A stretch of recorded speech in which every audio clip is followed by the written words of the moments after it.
الحمد لله نحمده ونستعينه ونستغفره ونؤمن به ونتوكل عليه ونعوذ بالله من شرور أنفسنا ومن سيئات أعمالنا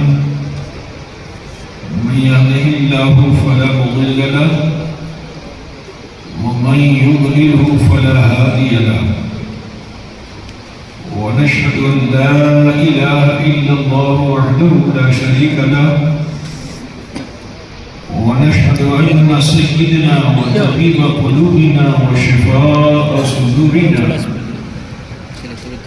وغياثنا ومغيثنا وغوثنا ومعيننا وقلبنا وفريدنا ونظامنا وسراجنا وعلاءنا وأشرفنا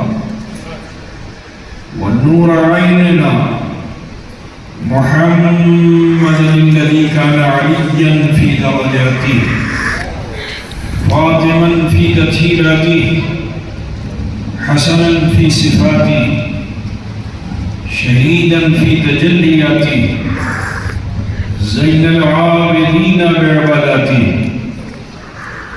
باقرا في علم الأولين والآخرين بمعلوماته صادقا في أقواله كاظما في جميع أحواله متمكنا في مقام الرضا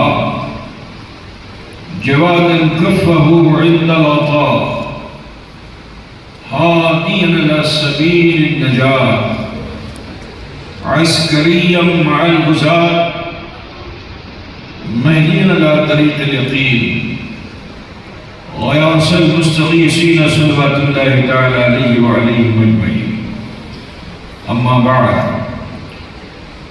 فأعوذ بالله من الشيطان الرجيم بسم الله الرحمن الرحيم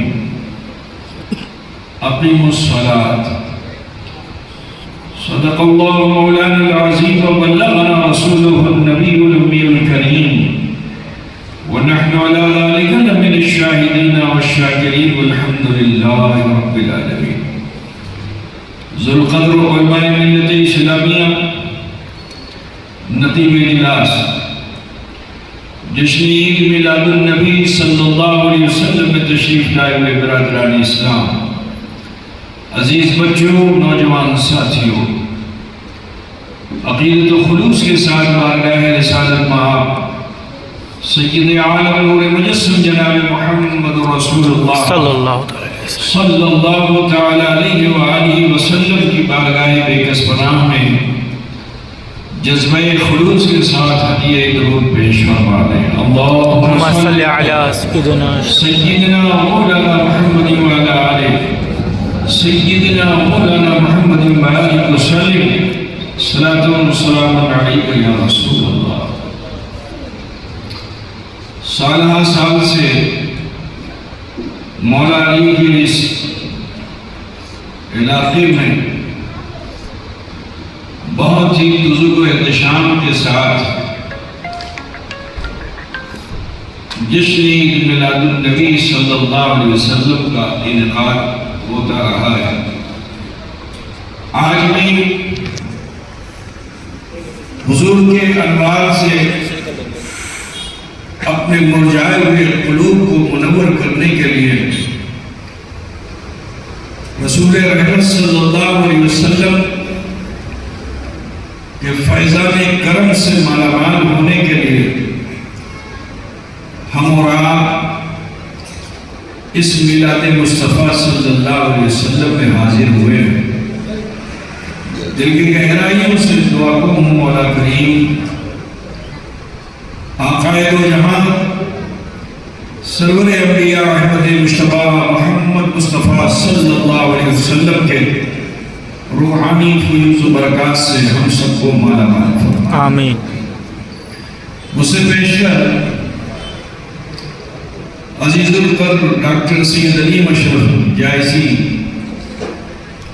جو ایک زمانے سے حیدرآباد میں علمی عملی دینی خدمت انجام دے رہے ہیں، نہایت مدلل مفصل خطاب اس بات مولود مصطفیٰ صلی اللہ علیہ وسلم پر آپ نے سماعت فرمایا۔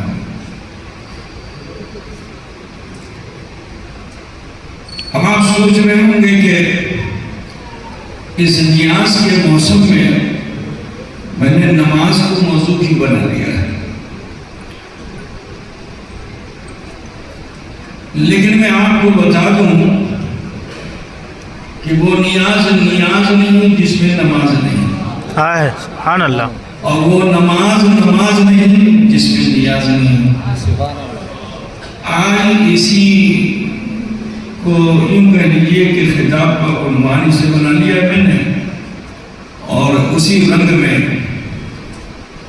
خود بھی لگا ہوا ہوں، چاہتا ہوں کہ آپ بھی رنگ جائیں۔ سننے کے موڈ میں ہے حضرت؟ جی، کہیں آپ کے دل پر کچھ چوٹ تو نہیں لگی؟ کیونکہ آپ کے بڑے ہردل عزیز نادخواں جو طبلے کی دھن پر آپ کو، آپ کے دلوں کو مسرور ہی نہیں کرتے، مسحور کرتے تھے، میری گزارش بھی انہوں نے نہیں سنایا، کیونکہ وہ بہت سنانا چاہتے تھے۔ رضا اتنی ہی لی جائے نا کہ جو ہضم ہو، اتنی رضا نہ لی جائے کہ جو گراں گزر جائے۔ غالباً انہیں اچھا نہیں لگا، وہ چلے گئے۔ دعا کرتا ہوں اللہ تعالیٰ اگر دل میں ان کے کسی طرح کی تکلیف ہوئی ہے، اللہ تعالیٰ ان کے دل کی اصلاح فرمائے۔ یہ میلاد مصطفیٰ ہے، یہ کوئی تفریح کی جگہ نہیں ہے، یہ تماشے کی جگہ نہیں ہے۔ یہاں اپنی عزت کے چکر میں مت رہو، مصطفیٰ جان رحمت کے چرچے کرو، تمہاری عزت ہو جائے۔ سبحان اللہ، سبحان اللہ۔ نہیں کر سکتے ہو تو سنو، نبی کے چرچے سننے سے امت کی عزت بڑھتی ہے۔ تو مجھے بہت افسوس ہوا کہ میں تو ان کا مہمان تھا، لیکن انہوں نے حیدرآباد جیسی مہذب جگہ پہ انہوں نے اور کشخلقی کا مظاہرہ کیا۔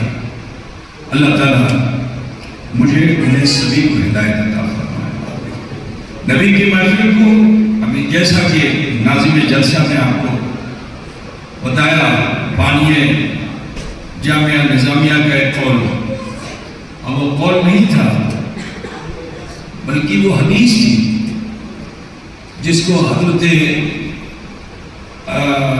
بانیِ جامعہ نظامیہ نے حیدرآباد کے لوگوں کو بتایا، انہیں مہذب بنایا، ڈسپلن بنایا، کلچر بنایا، مینر بنایا۔ ان کا احسان ہے، اللہ تعالیٰ ان کی تربت انور پر صبح قیامت تک رحمت اور نور کی بارش ہو۔ آمین۔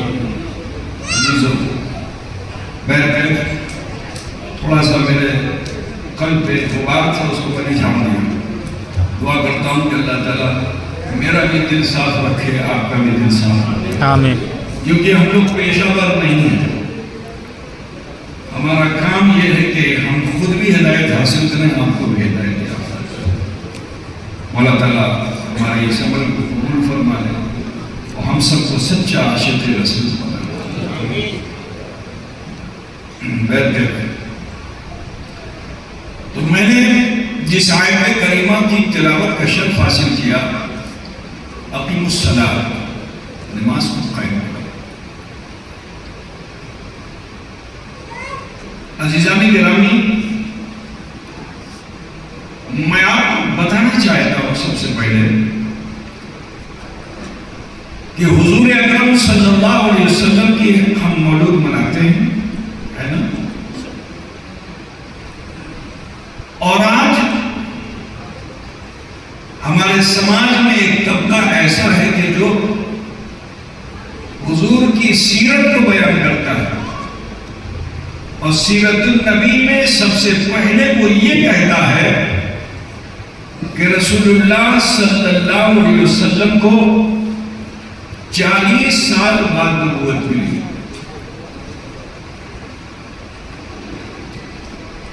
لیکن میں آج کہ ذہنوں کی عقدہ کشائی کرنا چاہتا ہوں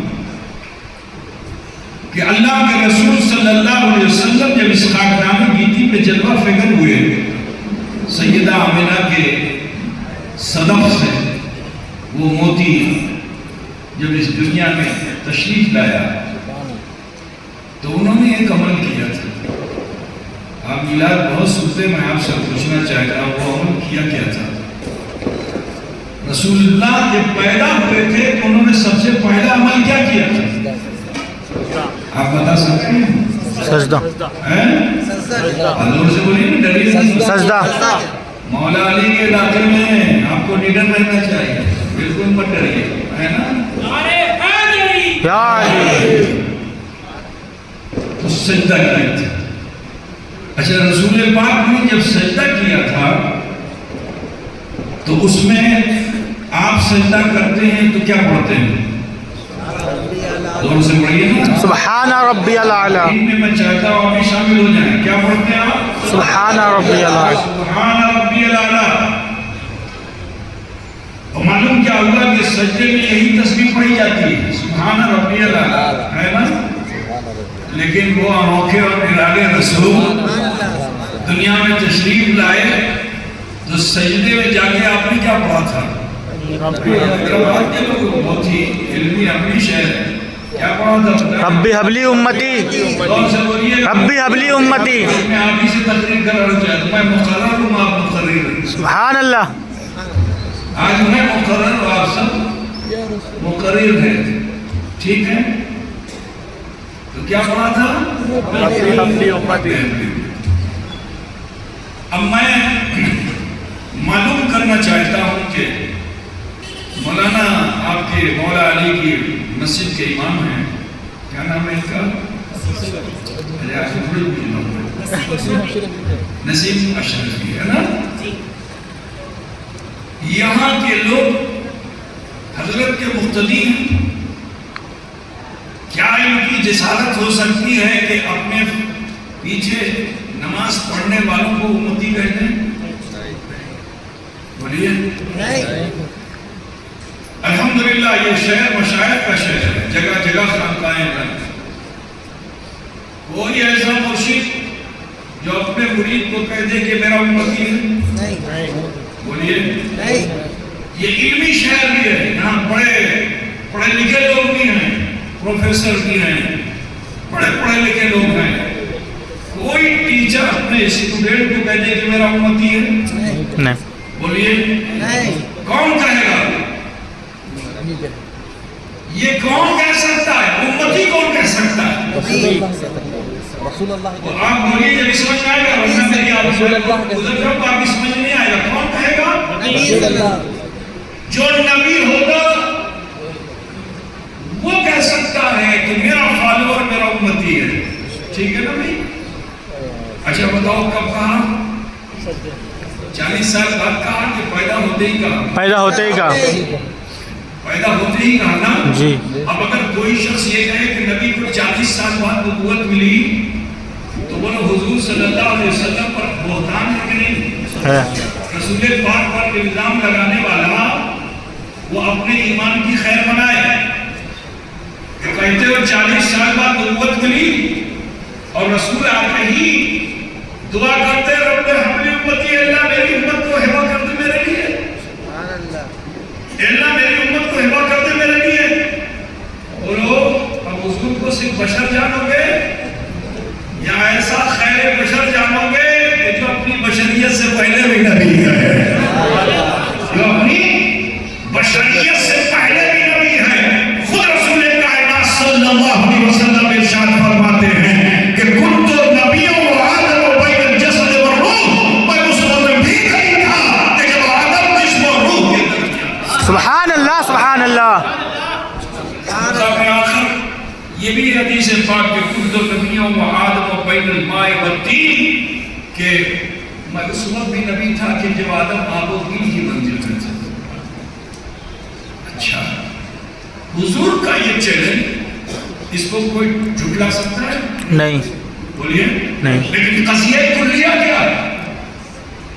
قضیہ کلیہ یہ ہے کہ نبی وہی ہوگا جو بشر ہوگا. رسول غیر بشر ہو سکتا ہے لیکن نبی پہلے بشر ہوگا پھر نبی ہوگا، پہلے بشر ہوگا پھر نبی ہوگا۔ اور نبی کیا فرما رہے ہیں؟ کنتم نبیوں و آدم و بین الجسد و روح، میں اس وقت بھی نبی تھا کہ جب آدم جسم و روح کے درمیان تھے۔ حضور یہ کہتا ہے کہ پہلے بشر پھر نبی۔ آدم علیہ السلام کو اللہ تعالیٰ نے پیدا ہونے سے پہلے خلافت عطا فرما دی، لیکن نبوت کب دی؟ جب پیدا ہوئے جبھی تو جی دنیا میں آئے، آپ نے نبوت دی، اللہ تعالیٰ نے نبوت دی تھی، ٹھیک ہے نا بھائی؟ شیش علیہ السلام جب نبی ہوئے، ماں کے پیٹ میں تو نبی نہیں ہوئے نا، پیدا ہوئے تو نبی، اور وہ بھی جب جوان ہوئے تب نبی۔ نوح علیہ السلام جوان ہو تب نبی، موسیٰ علیہ السلام جوان ہو تب نبی، ٹھیک ادریس علیہ السلام جوان ہو تب نبی، یوشع علیہ السلام جوان ہو تب نبی، یوسف علیہ السلام جوان ہو تب نبی۔ واحد ایک نبی ہیں حضرت عیسیٰ علیہ السلام کہ جو حضرت مریم کی گود میں آئے اور اللہ تعالیٰ نے اسی وقت ان کو نبی بنا دیا۔ سبحان اللہ سبحان اللہ۔ حضرت عیسیٰ علیہ السلام نے اپنی ماں کی پاکیزگی کا بیان کیا، اپنی نبوت کا اعلان کیا، اللہ کی وحدانیت کا چرچا کیا، وہاں ماں کی گود میں ابھی بچے ہی تھے۔ واحد حضرت عیسیٰ علیہ السلام ہے کہ جو 55 میں نبی تھے، ورنہ کوئی 12 میں نبی، کوئی 14 میں نبی، کوئی 15 میں نبی، جب تک یہ عمر کو پہنچے نہیں، میچور ہوئے نہیں، اللہ نے نبوت نہیں دی۔ پتہ کیا چلا کہ نبوت کے لیے بشریت لازمی، یعنی ہر نبی کو اپنی نبوت کے لیے بشریت کی احتیاج ہے، لیکن اللہ نے اپنے حبیب کو کیسا مالک و مختار اس دنیا میں بنایا۔ 1,24,000 کم و بیش انبیاء کرام کو احتیاج ہے نبوت کے لیے کہ وہ بشر ہو، لیکن مصطفیٰ کو اللہ نے اپنی ملک میں کیسا مالک بنا دیا، اپنے کیسا اختیار دے دیا کہ مصطفیٰ کے لیے رحمت وہ ہیں کہ جو اپنی نبوت کے لیے بشریت کے محتاج ہیں۔ سبحان اللہ سبحان اللہ۔ اللہ اکبر یا رسول اللہ۔ اسی لیے فاضل بریلوی فرماتے ہیں میں تو مالک ہی کہوں گا کہ وہ مالک ہے، ہائے ہائے سبحان اللہ۔ یعنی محبوب و محب میں نہیں میرا دل۔ سننے کے موڈ میں ہے نا بھائی؟ یعنی محبوب و محب، یعنی مختار، انہیں محتاج مت کہنا۔ آج بہت سے لوگ کہتے ہیں just like me, just like me, جیسے میں ویسے وہ آئے پیشت کل انما انا بشر مثلکم۔ یہ آیت کریمہ نازل مومنوں کے لیے تھوڑی ہوئی تھی، یہ تو نبی سے فرمایا جا رہا ہے ان کافروں کے درمیان کا ہے، قل انما انا بشر مثلکم۔ اے حبیب آپ ارشاد فرما دیجئے تو مجھے خدا مت سمجھنا، میں تمہارے درمیان چلنے پھرنے والا تمہارے مثل ایک بشر ہوں، مجھے خدا مت سمجھنا۔ نبی اور خدا میں بہت فرق ہے، لیکن جب امت رسول مدینے میں جمع ہو گئی تو اس کی عہدہ کشائی مصطفیٰ نے کر دی، عہدہ کشائی مصطفیٰ نے کر دی۔ جس نبی نے مکے میں اللہ کے کلام کو پیش کیا کہ میں تمہاری طرح بشر ہوں، لیکن مدینے میں جب صحابہ جمع ہوئے تو مصطفیٰ فرماتے ہیں ایوکم مثلی، کون ہے میرے مثل میرا؟ سبحان اللہ سبحان اللہ۔ آپ کو سمجھ لیں نا؟ سنیے، ہر نبی کو احتیاج ہے کہ بشر ہو تو نبی، لیکن جیسے ہی نبوت ملے ان کے لیے لازمی ہے کہ وہ فوراً اعلان نبوت کریں گے۔ سن لیجیے کہ جیسے ہی نبوت ملے فوراً اعلان نبوت کریں، اپنے حواری نہیں ڈھونڈے کہ 5 ادھر آ جائیں تو 4 ادھر آ جائیں، دائنا بائیں بازو بن جائے تو اعلان نبوت کرو، نہیں، صحرا میں ہے وہی اعلان نبوت، فرعون کے محل میں ہے وہی اعلان نبوت، آزر کے گھر میں ہے وہی اعلان نبوت، نمرود کے قلعے میں ہے وہی اعلان نبوت، جہاں ہے وہی اعلان نبوت کرنی ہے۔ جب جب نبوت ملے گی اعلان فرم کرنا ہی دیکھنا کہ پبلک ہے کہ نہیں ہے۔ ٹھیک ہے بھائی میرے؟ لیکن حضور فرماتے ہیں کہ اللہ تعالیٰ نے سب سے پہلے میرے نور کو پیدا فرمایا، ٹھیک ہے نا؟ آدم سے پہلے بھی نبی، شیش سے پہلے بھی نبی، الاخری عیسیٰ سے پہلے بھی نبی، کون؟ ہمارے آقا صلی اللہ علیہ وسلم، کیونکہ ہر کسی نے آنکھیں خبر دی بھی نہیں، آنے والے ہیں آنے والے ہیں آنے والے ہیں آنے والے ہیں آنے والے ہیں، الاخری عیسیٰ علیہ السلام نے کہا یہ آنے والے ہیں، نام بھی بتا دیا جن کا نام عرش پر احمد ہے، فرش پہ محمد ہوگا، سبحان اللہ سبحان اللہ۔ تو سارے مخبرین صادق نے خبر دے دی کہ آنے والے ہیں۔ پتہ کیا چلا کہ نبی اس وقت بھی نبی تھے کہ جب انسان اور انسانیت نہیں تھی، بشریت نہیں تھی۔ میرے عزیز، ہر نبی جب نبوت ملی، میں نبی کا اختیار بتانا چاہتا ہوں، وہ سماعت کیجیے گا۔ تو جب رسول اللہ کو اللہ تعالیٰ نے نبوت ایسی عطا فرما دی اور سب نے کہا آنے والے آنے والے آنے والے، حضور نے جب یہ کہا تھا رب حبلی امتی، تو اسی وقت اعلان نبوت بھی کر دیتے ہیں کہ جب کعبے کے اندر گر گئے تھے تو رسول اللہ فرما دیتے یہ میرے نور کی تاثیر ہے، کیونکہ میں خاتم الانبیاء ہوں۔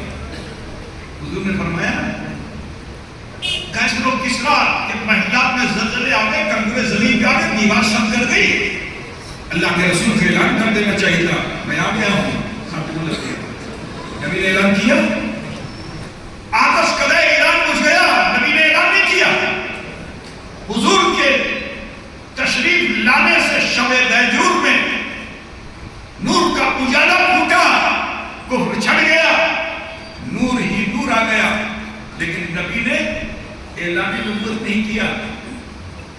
حضرت حلیمہ نے رسول اللہ کو اپنی گود میں لیا، سوکھا پستان دودھ والا ہو گیا، حضور کی برکت سے سوکھا پستان دودھ والا ہو گیا، مگر اللہ کے رسول صلی اللہ علیہ وسلم نے اعلان نبوت نہیں کیا۔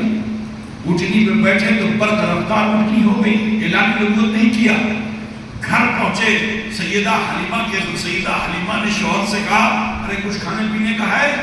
کہاں سے کھانے پینے کا ہوگا؟ کچھ نہیں ہے۔ کہا میں جنہیں لے کے آئے ہوں کہ بڑے برکت والے ہیں، ارے جاؤ دودھ، جاؤ اس بکری کے تھن پہ ہاتھ رکھو دودھ ملے گا۔ کہاں سے دودھ ملے گا؟ وہ تو 5 بکری ہے۔ کہا رکھو نہ جا کے۔ اب جو جا کر کے ہاتھ رکھا تو تھن سے دودھ کے فوارے نکل پڑے۔ سبحان اللہ سبحان اللہ۔ اعلان نبوت نہیں کیا۔ صرف یہی نہیں، حضرت حلیمہ فرماتی ہیں کہ جب سے میں رسول اللہ کو لے کر آئی پھر مجھے گھر میں چراغ جلانے کی ضرورت نہیں، جیسے ہی اندھیرا ہوتا تھا نبی رحمت کے چہرے انور سے نور کی ایسی شعاعیں پھوٹتی تھی کہ میرا گھر دلتا ہے نور ہو جاتا۔ سبحان اللہ سبحان اللہ۔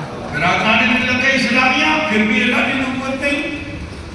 اب سنیے 4 سال 4 ماہ 4 دن کے رسول اللہ ہوئے، آپ جانتے ہیں، سب آپ جانتے ہیں، الحمدللہ سب سے زیادہ تذکرے رسول کے حیدرآباد میں ہوتے ہیں، مجھے معلوم ہے۔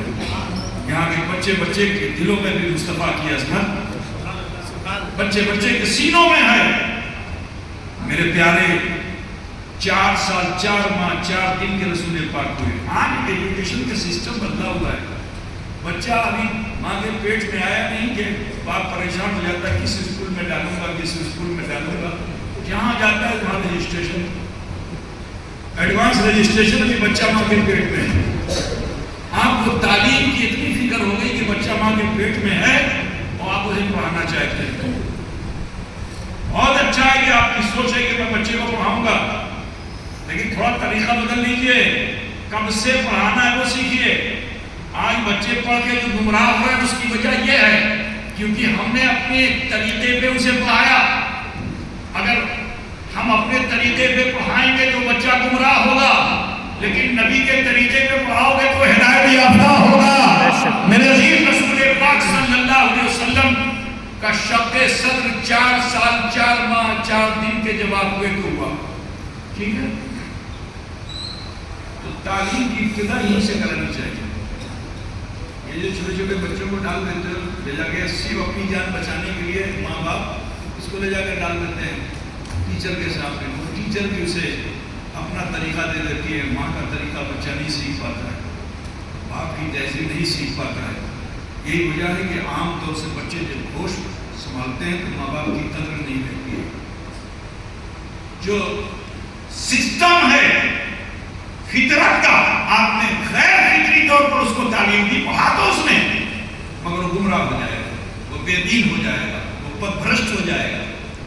اگر ماں باپ اسے اپنی تربیت میں رکھ کر تعلیم دیں گے تو وہ بچہ مہذب ہوگا, وہ بچہ کلچرڈ ہوگا, وہ بچہ مائنرڈ ہوگا. ہمارے سارے بزرگوں کی وہاں یہی تعلیم ہے کہ جب اپنے بچوں کو وہ پڑھاتے ہیں تو 4 سال 4 ماہ 4 دن کا جب بچہ ہوتا ہے تو بسم اللہ خوانی کراتے ہیں.